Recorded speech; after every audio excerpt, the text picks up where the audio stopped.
simulan natin ang klase sa isang panalangin. Ilagay natin ang presensya natin sa ating Panginoon. Maraming salamat, Ama, sa panibagong araw na magkakasama kami sa ngalan ng edukasyon. Bigyan mo ang bawat isa ng talino, kalusugan at kapayapaan ng loob upang maisapuso namin at mapagtagumpayan ang lahat ng gawaing pampaaralan. Itinataas namin ang lahat ng ito sa iyong dakilang pangalan.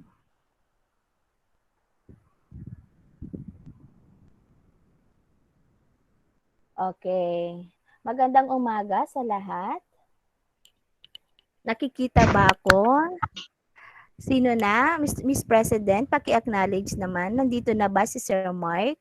Magandang umaga, Sir Gibson. Magandang umaga sa lahat ng mag-aaral ng STEM. Magandang umaga. Maraming salamat sa pagsama sa amin.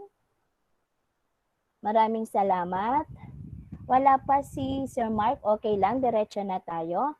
So, ang ating lesson ngayon ay may kinalaman sa ating nakaraang aralin. Actually, kung hindi nyo nasundan, kung hindi niyo nasimulan, anak, yung unang aralin natin, mahihirapan tayo kasi magkarugtong itong ating panibagong aralin ngayon. Pero bago natin simulan ang ating lesson, sige nga, maglalaro muna tayo ha. Maglalaro muna tayo. Anong ating lalaruin? Maglalaro muna tayo ng mga salita. Pero ang ating moderator, ang ating class president, sino ang ating class president uli? Sige nga. Ako po, ma'am. Okay, sino to, si Sachi? Opo, ma'am. Okay, Miss Sachi, anak, ikaw ang moderator. So ano ang rules natin? Ganito. Kapag nagsimula na yung ating game, yung ating word, hula-hulaan, gulo letra, kapag nagsimula na, anak, magta-type lang kayo ng sagot sa ating chat box. Maglalagay lang kayo ng sagot sa chat box pagkatapos noong timer. So pagkatapos ng timer, saka lang magsisimulang sumagot sa ating chat box. Okay. So sige nga, balik-aral muna tayo sa ating nakalaang aralin. Tingnan ko nga. Tingnan natin ha. Okay. Sige nga, ano ang mabubuo nating salita? Tingnan nga natin ano ang ating mabubuong salita dito. Go!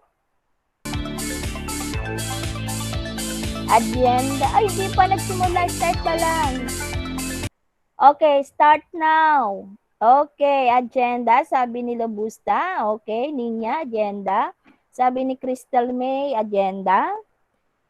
Agenda. Okay, tingnan nga natin ang tamang sagot. Ang tamang sagot ay okay, very good. Tama sila. Tingnan naman natin ang susunod na salita. Okay, house rule. Magsisimula lang mag-encode ng sagot kapag natapos na yung ating timer. Next word. Timer starts now. Wait, antayin natin. Wala pa ha.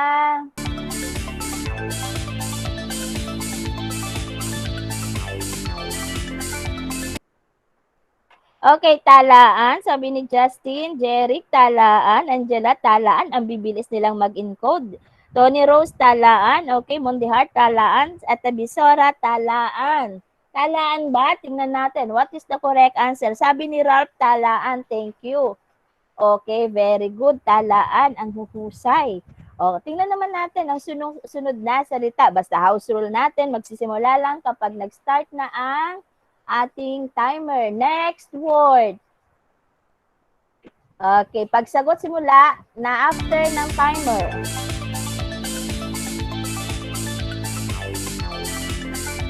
Okay, bilis ni Ninya, bilis ni Jesma, Kuya daw, Kines, Rehab, Tony Rose talaga naman, Sachi, Berhilio, Jinky, Angel Palen, Justin, Viola, Paksa, ay talaga si rap players. Okay, tingnan natin. Anong tamang sagot ni Florentino? Nakahabol pa si Daniel, Gwyneth, De La Cruz. Okay, ang tamang sagot natin ay paksa. Very good. Next word. Ano kaya ang susunod na salita? Tingnan natin. Okay, eto na ang timer.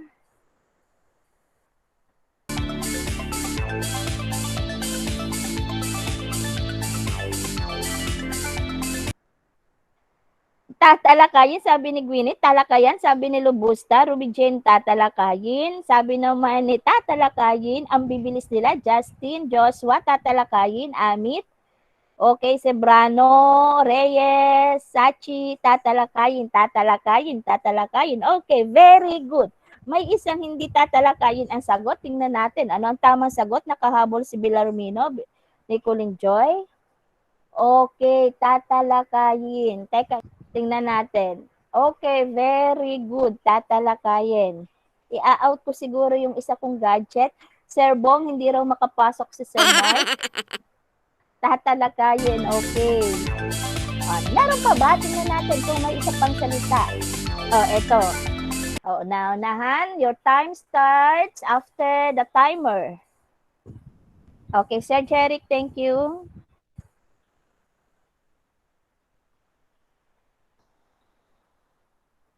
Pagpupulong, sabi ni De La Cruz. Pagpupulong, sabi ni Cindy Lien. Estada, pagpupulong. Pagpupulong kaya ang sagot natin, sabi ni si Chachi. Ang gagaling naman nilang makahula. Crystal May, sabi niya, pagpupulong. Sabi ni Mark Steven, pagpupulong. Meron pa ba? Mark Steven ko, ang bibilis. Ang bibilis talaga ng mind ng mga STEM. Ang bilis nila makabuo ng mga word. Tingnan natin ano ang tamang sagot. Okay, very good. Congratulations. Ang huhusay. Nakuha talaga nila agad yung tamang sagot kahit ang bilis-bilis ng ating timer. So, may kinalaman dito anak ang ating aralin, agenda, yung ating naging aralin last meeting. Nakaraang aralin natin agenda mula sa mga salitang ito na nabuo natin kanina, talaan, o humabol pa si Viola, thank you, tama? Paksa, tatalakayin, pagpupulong.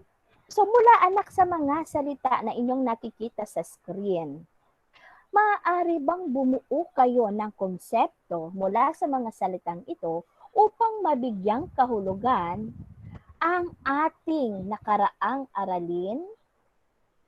Paano natin mabibigyang kahulugan ang ating nakaraang aralin agenda? Maaari bang bumuo kayo ng isang buong pangungusap upang makabuo ng konseptong may kinalaman sa pagsulat ng agenda? Maaaring magtaas ng kamay. Okay, Ninya. Ninya is raising her hand. Sige nga, Ninya. Ang agenda po ay ang talaan ng mga paksa na tatalakayin sa isang pagpupulong. Okay, very good. Sachi, meron pa ba? Sachi? Parehas lang po, ma'am. Okay, sige. Sachi, pakiulit. Ang adyenda ay talaan ng mga paksang tatalakayin sa isang pagpupulong. Okay, very good. Si Bilarmino, nakita ko si Bilarmino nagre-raise ng hand. Sige nga, Bilarmino.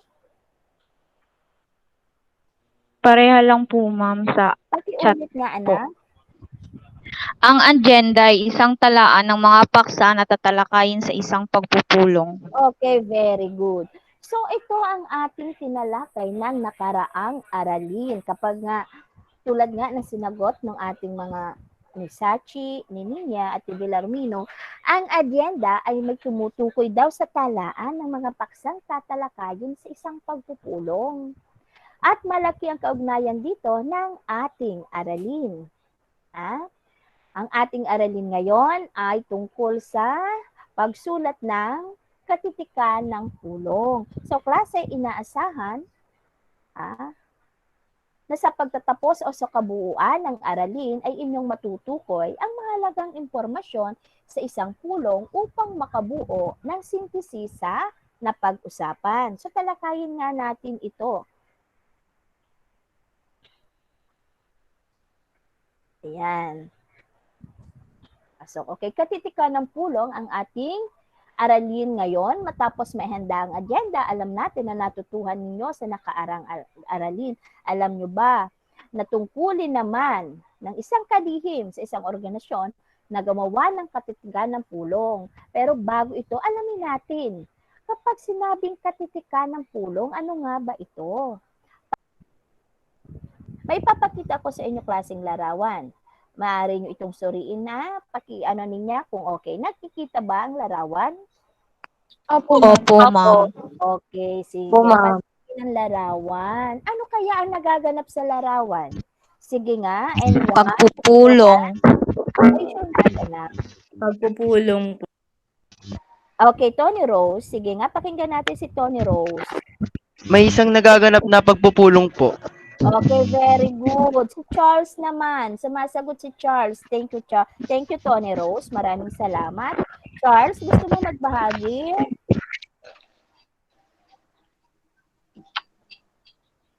Charles? O, nahiya na si Charles. Nahiya na si Charles. Okay. May nagaganap naman, tama. Nagaganap na pagpupulong. Ano kaya ang inyong mahihinuha? Saan ba kaya ginaganap itong pagpupulong? Base sa nakita nyo sa larawan, anak, sa tingin ninyo saan nagaganap ang pagpupulong? Raise your hand. Sa gym po. Sa gym? Sino pa? Sa library Sabi po. ni Sa Daniela, classroom sa po. library? Library po. Okay. Sa library? Maaring sa library ng ano ito? Ng paaralan ba? Opo. Okay, very good. Opo, Maaring ito ay sa isang library ng paaralan. Sa inyong palagay, STEM, sino-sino kaya itong mga dumadalo sa pulong na ito? Sabi ninyo, library ng paaralan. Sabi ninyo kanina, may nagaganap na pagpupulong. Sabi ninyo kanina, maaaring ito ay sa library. Ngayon, kung may naghaganap na pulong sa library, sa inyong hinuha, anak, sino-sino kaya ang mga dumadalo o ang dumalo dito sa pagpupulong na ito? Raise your hand. Mga magulang po. Cindy Lynn. Mga pinatawag po sa pulong tulad po ng mga magulang. Okay, thank you. Sabi ni Rachel Faith, guro at magulang. Sabi ni Angel Palen, mga magulang. Okay, so maaari kapag nagpatawag ng pulong sa paaralan, mga magulang po at si Seth, sabi ni Nicole J. Okay, tama. Maaaring ito ay dinaluhan ng mga magulang ng kanilang mga guardian. Maaaring ito rin ay dinaluhan ng mga guro at ng iba pang opisyal ng paaralan. Sa nakikita niyong larawan, sino yung nagsasalita? May nagsasalita ba? Yes po. Opo. Okay, may nagsasalita. So sa isang pulong mayroong nagsasalita at karaniwan sa isang pulong ang nagsasalita ay kung sino ang nagpatawag ng ano? Pagpupulong. Okay, very good. Maaaring kung sino ang nagpatawag ng pulong. So, sa isang pulong na pampaaralan, maaaring ang nagpatawag ng pulong ay ang principal, na kung hindi man ang principal, maaaring ang assistant principal. Maaari din silang katawanin ng department head o maaari din naman ng isang curriculum chair. Sa ganitong uri kaya anak ng pulong, ano-ano ang inyong palagay na maaaring pag-usapan? Sige nga, maaari kayong mag-type ng answer. Ano ang inyong mahihinuha sa ganitong uri ng pulong? Ano kaya ang maaaring pag-usapan? Type your answers. O po pwedeng mag-raise ng hand. Kalinisan sa paligid. Tama naman si Virgilio. Tumatawa pa si Virgilio. Card. New project for school. Sabi ni Nicolin J. Bellarmino. Okay, very good. Ano pa? Mga requirements po. Sabi ni Ninya naman ay mga performance ng estudyante. Sabi ni Cindy Lynn. Concern ng tungkol sa mga anak. Card. Bigayan po ng card. Sabi ni Sachi.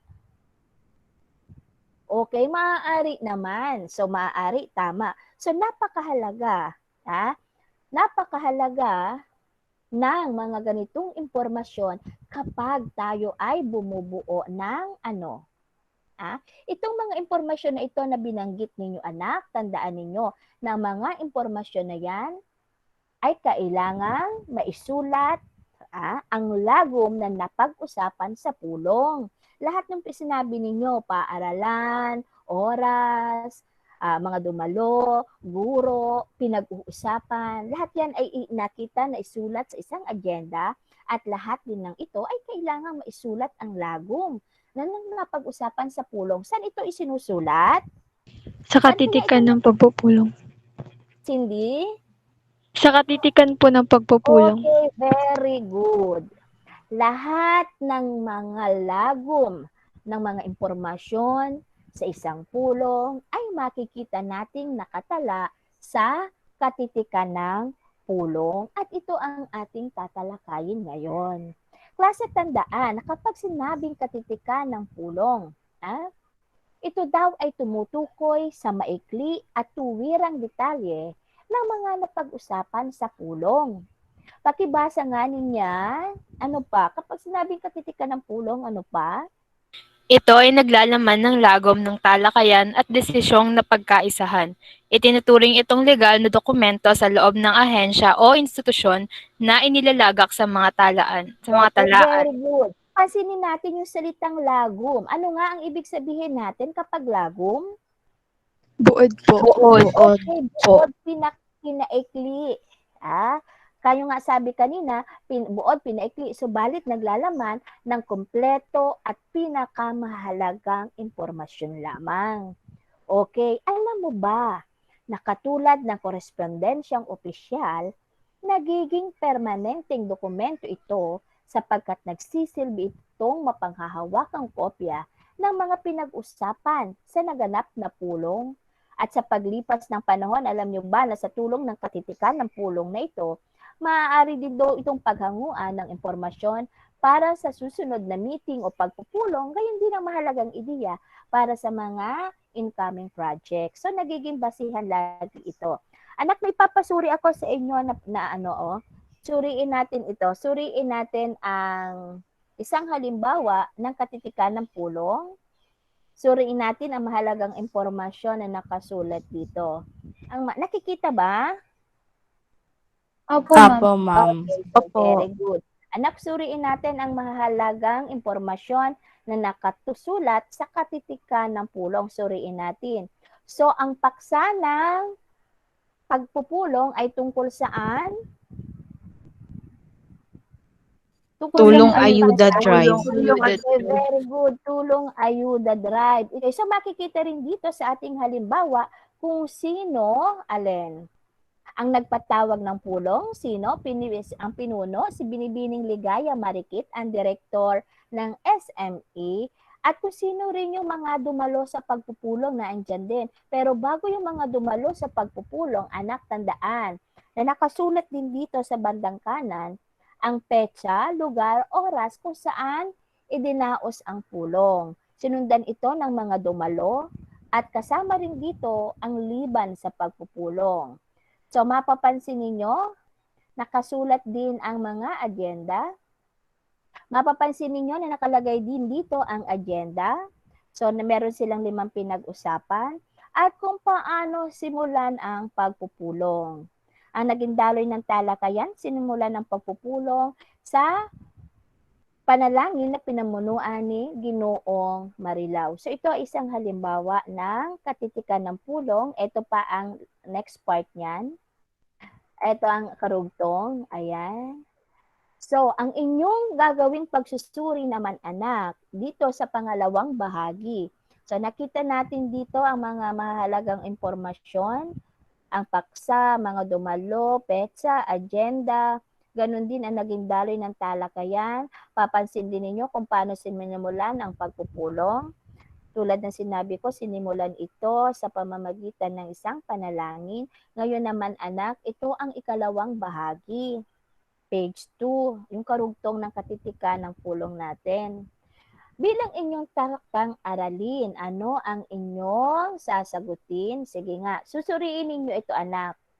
Ito yung pangalawang bahagi sa inyong takdang aralin, ito ang inyong sasagutin.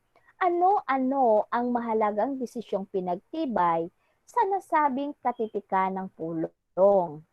Ang kopya o ang sipi ng minutes of the meeting o ng katitikan ng pulong ay i-upload ko sa inyong asynchronous classroom o di kaya naman ay sa group chat sa messenger ng klase. So anak, ang inyong takdang aralin, nasuri na natin dito sa halimbawa ang ibang bahagi ng katitikan ng pulong. Ngayon naman, dito sa second page, anak, ano ang susuriin ninyo?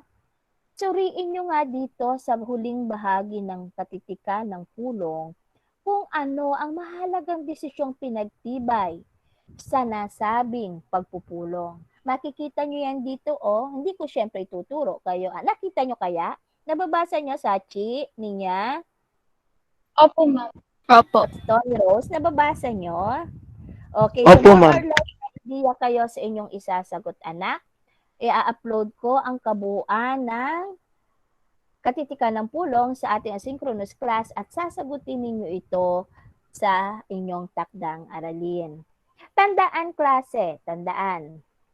Tandaan, ang katitikan ng pulong ay nagsisilbing lagom o sintesis ng mga talakayan at mga napagkaisahang pasya at rekomendasyon ng isinagawang pulong. Tandaan din na mahalagang dokumento ang katitikan sapagkat maaari itong pagsanggunian ng mga impormasyong magagamit sa pagpapatupad ng mga plano at gawain ng isang institusyon. Malinaw ba ang naging pagtalakay sa aralin? Naunawaan ba, klase? Opo. Opo. Opo, malinaw. Ng ilang minuto para suriin at sagutin ang kasunod na slide. Sige nga, bigyan ko kayo ng ilang minuto para sagutin ito. Kung ready na, maaaring magtaas ng kamay at sumagot.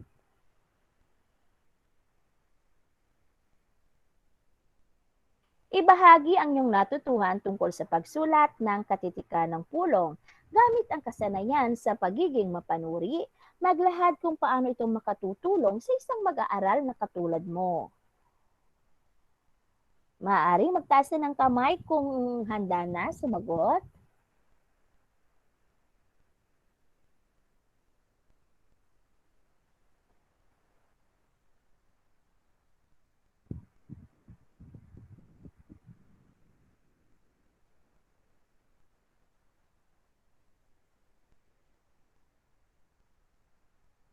Handa na ba si Ninya? Opo, ma'am. Okay, Ninya, sige nga, subukan natin. Mahalagang matukoy ang mahalagang impormasyon sa isang pulong upang magamit ang mga impormasyong ito sa mga susunod na talakayan o pagpupulong. Naniniwala ako. Naniniwala ako na ang kaalaman tungkol dito ay makatutulong sa akin bilang mag-aaral sapagkat ito po ay makatutulong sa aking landas na tatahakin sa future sa trabaho ko po, maaari pong makatulong ito. At bilang isang student leader po, ito po ay may malaking tulong sa paggawa ng katitikan sa isang organisasyon po na aking sinasalihan. Okay, very good. Napakahusay ng sagot ni Ninya. Sino pa, anak? Sige nga. Sige nga, subukan natin. Sino pa gustong sumagot? Sachi. Tingnan natin si Sachi. Next, si Tony Rose naman.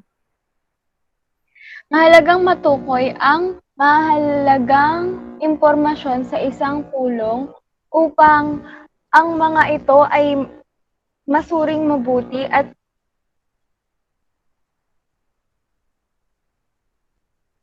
Go, Sachi.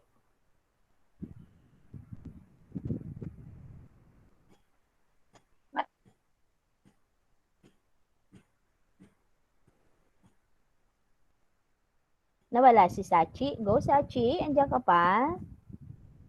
Wala po si Sat. Okay, Tony Rose. Sige nga, subukan nga natin si Tony Rose. Mahalagang matukoy ang mahalagang impormasyon sa isang pulong upang maintindihan ng mga nagpupulong na kung ano yung pinag-uusapan at upang malaman din ng mga nakaraang pagpupulong na malaman kung ano yung mga tinukoy sa mga sinabi po, ma'am. Tapos, naniniwala ako na kaalaman tungkol dito ay makakatulong sa aking mag-aral sapagkat bilang isang estudyante, ito ay makakatulong sapagkat kaming estudyante rin, kami ay nagpupulong din minsan sa isang grupo upang talakayin kung ano ang aming gustong ipabatid. Okay, so tama si Tony Rose, kapaki-pakinabang talaga ang anumang impormasyon na inyong makukuha o matututuhan sa ating aralin sapagkat sa inyo marami na nga mga student leader at itong mga ganitong ang paksa ay higit na makatutulong sa napili ninyong larangan. Mayroon pa bang ibang kasagutan? Sige nga. Ma'am, Sige, anak. mahalagang matukoy ang mahalagang impormasyon sa isang pulong upang malaman at iisa lamang ang direksyon ng mga taong kasama sa pagpupulong. Naniniwala ako na ang kaalaman tungkol dito ay makakatulong sa akin bilang mag-aaral sapagkat bilang estudyante, bilang isang mag-aaral, marami rin kaming organisasyon na sinasalihan at kailangan namin ng may kaalaman sa mga pagpupulong upang makatulong sa amin. Okay, maraming salamat, Daniela. Tama ang sinagot niya. Si Cindy Lynn parang nagtataas. May gusto ka pang isa idagdag, Cindy? Opo, ma'am. O sige, pakinggan natin, Cindy Lynn. Mahalagang matukoy ang mahalagang impormasyon sa isang pulong upang magkaroon ng legal na talaan o gabay ang mga kasapi o miyembro sa isang organisasyon upang maipatupad yung proyektong pinag-usapan nila sa pagpupulong.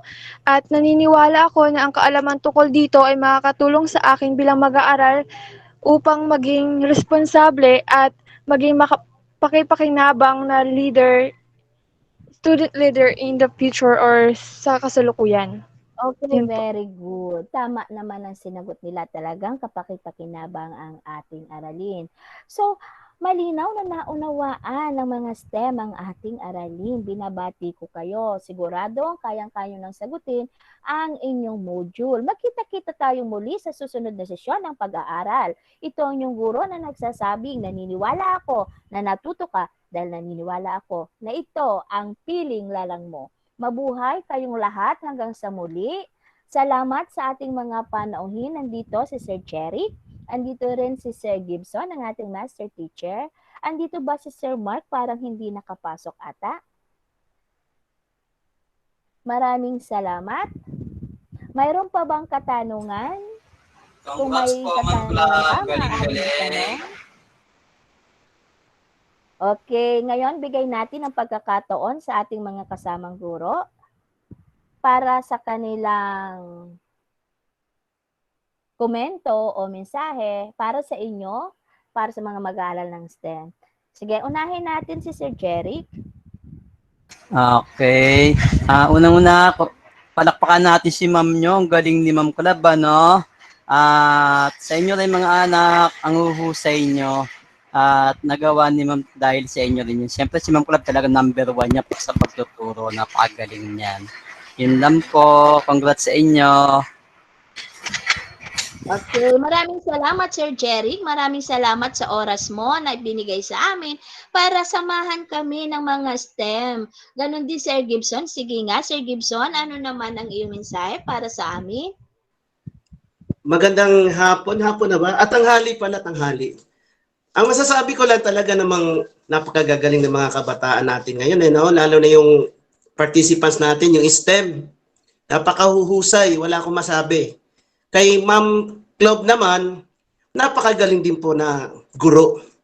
At talagang spontaneous yung kanyang pagkakasalita, pagkakasabi sa mga mag-aaral, talagang nauunawaan. Kahit ako dito, naiintindihan ko lahat ng mga binigay na lecture ni Ma'am. Okay? So, yun. Congratulations, Ma'am Club, at saka sa mga STEM students, congratulations sa inyong lahat. Next time uli. Maraming salamat. Maraming salamat. Kung wala ng katanungan, paalam, mag-iingat kayong lahat. Salamat Sir Jeric, salamat Sir Mark, salamat Sir Gibson. Paalam. Paalam. Paalam na po. Thank you, sir. Ay po. Paano yung recording? Stop ko na ba, Sir Gibson? Thank you.